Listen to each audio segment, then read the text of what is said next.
Estamos en el viernes de la octava de Pascua, donde la Iglesia siempre nos pide que esta semana de la octava, de domingo a domingo, vivamos como un solo día, el día de la resurrección del Señor, y que esta alegría debe de continuar durante toda la cincuentena pascual. Y hoy nos encontramos a la orilla del mar de Galilea.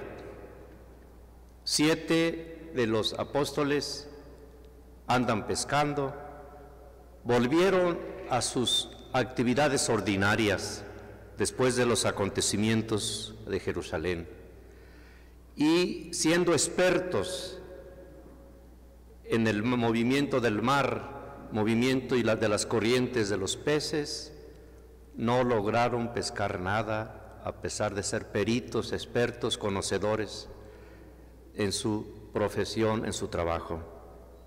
No pescaron nada, pero nos llama la atención que el Señor resucitado se hace presente donde hay una necesidad, donde hay que presentarse de manera familiar en lo cotidiano de la vida de los apóstoles, allí en medio de su trabajo, sin buscar portentos. Pero a Cristo resucitado no es fácil reconocerlo, porque allí claramente escuchamos que no lo reconocieron cuando Él les dice: muchachos, ¿pescaron algo? Nada. Las redes, láncenlas a la derecha.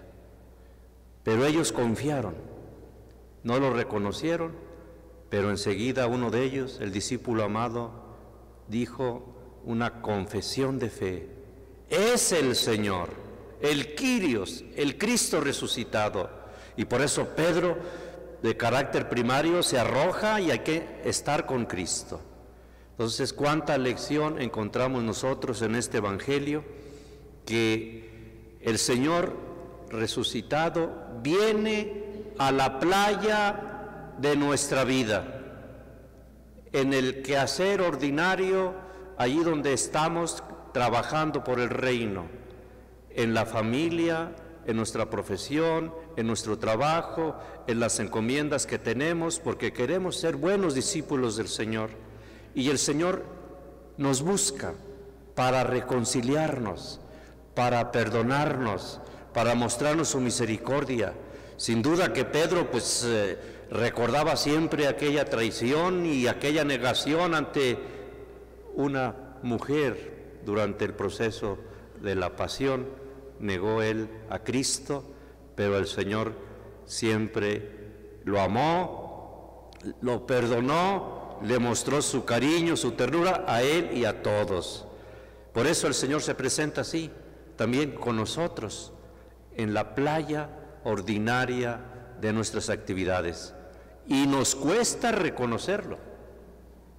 De ahí que necesitamos entonces penetrar en las Sagradas Escrituras para que nos abra el entendimiento y lo vayamos descubriendo en su palabra, y luego también en los sacramentos, y luego en la vida ordinaria, tantos rostros de Cristo que encontramos en nuestro camino, en las personas pobres, en los sufrientes, en los huérfanos, en las viudas. Entonces, ir descubriendo estos rostros del resucitado que aparecen en la orilla de nuestro caminar, y cuántas veces no lo reconocemos, pero ahí está el Señor.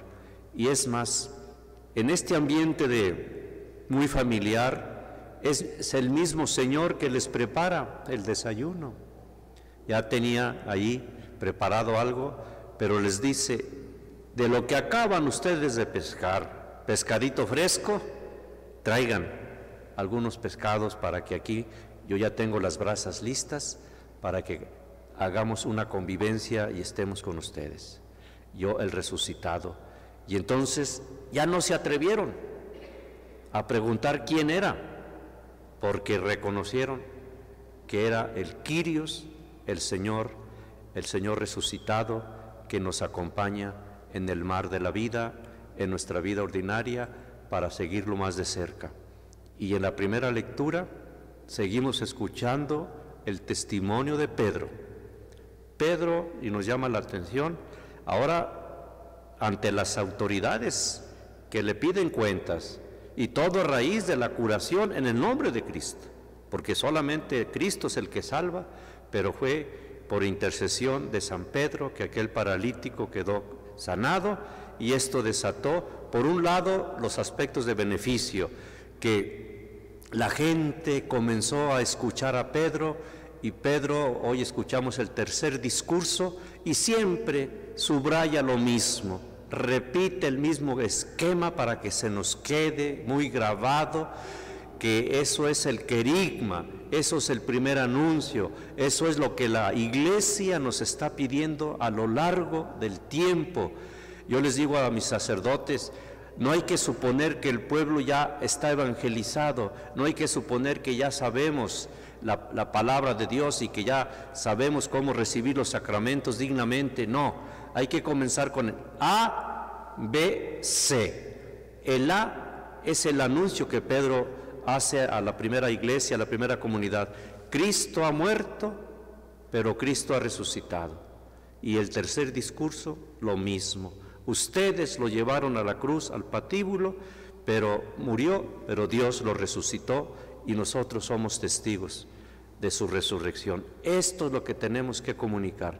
Y cuando una persona ya ha recibido el anuncio y entonces comienza su fe a fortalecerse, entonces hay que llevarla a celebrar los sacramentos y que dé ella el pasito al B. Segunda parte, ya viene la catequesis, ya viene la evangelización, ya viene un poquito más el desarrollo de tu fe. Y luego ya puedes avanzar un poquito más para que todo lo que sabemos, lo que leemos y que lo experimentamos, que se haga vida. Qué bueno que están aquí presentes los distintos grupos que colaboran en la parroquia, porque esa es nuestra misión.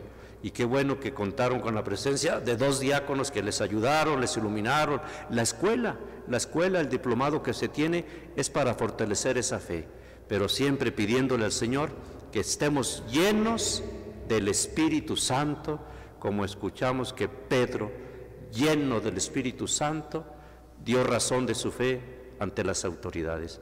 Y es lo que la Iglesia de siempre, pero hoy ante los retos y desafíos del mundo actual, nos está pidiendo a todos, que no seamos cristianos así que nos conformamos con lo mínimo, no, cristianos que avanzamos, y lo mínimo pues es cumplir, no, y lo máximo es el amor, lo mínimo es la justicia y lo máximo es el amor, que entonces amemos al Señor, trabajemos con alegría por el Señor, y si lo amamos, vamos a amar a los demás. Así que sigamos con el gozo de este día de la octava, toda la semana, proclamando con la Iglesia, verdaderamente ha resucitado el Señor. Aleluya, aleluya.